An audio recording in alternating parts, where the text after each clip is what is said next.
Siapa yang pernah didolimi oleh saudaranya atau kerabatnya, sahabatnya dengan satu kezaliman, fasabara, kemudian sabar, alaiha, sabar atas kezaliman tersebut, ila zadahullahu izza, kecuali Allah akan tambah kemuliaan. Allah ditambah kemuliaan yang sesungguhnya mulia di hadapan Allah Subhanahu wa ta'ala. Kezaliman yang dilakukan oleh seseorang tidak harus kita balas dengan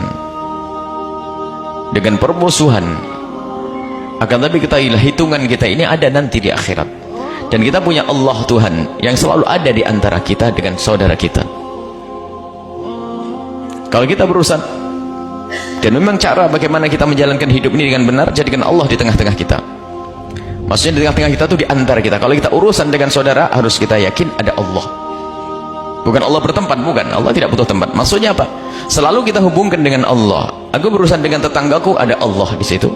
Aku berhubungan dengan sahabat, ada Allah. Bahkan di saat didolimi, di saat dia bersedekah, ada Allah. Di saat didolimi, nah ini adalah imbal di saat memberi, dan di saat memberi infak, nafkah tidak akan berkurang dari hartanya.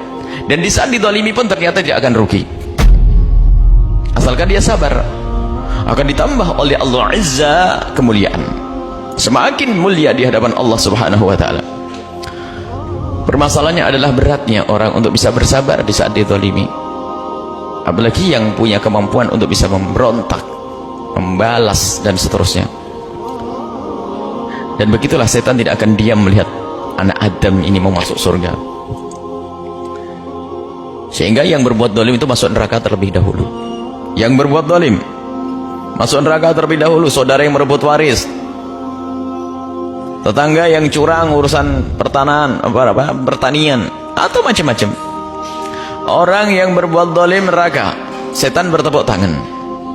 Kemudian yang dizalimi, kalau dia sabar, wah semakin mulia surga tempatnya. Setan gak rela. Apa yang dilakukan oleh setan dan iblis itu? Menggoda agar yang dizalimi itu marah.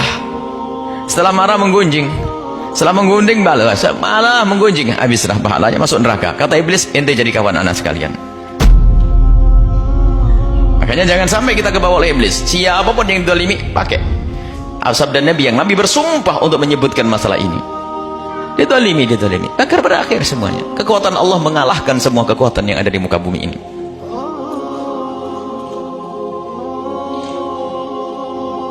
Tapi permasalahan kita adalah ketidaktabahan kita, ketidaksabaran kita. Dan kadang bisikan syaitan menjadikan kita tidak sabar. Itu tadi, adik yang direbut warisnya oleh abangnya yang seharusnya dia masuk surga, ternyata dibisiki oleh syaitan untuk menjadi marah dan dendam, selalu setiap hari menggunjing dengan istri dan anaknya. Kalau Pak Demu itulah yang mengambil harta kita, habislah setiap hari. Sehingga yang merebut waris itu masuk neraka, yang direbut juga masuk neraka. Senanglah syaitan. Maka jangan dibantu setan untuk menjerumuskan diri kita ke neraka jahanam. Tidak, aku harus bersabar dan aku tabah.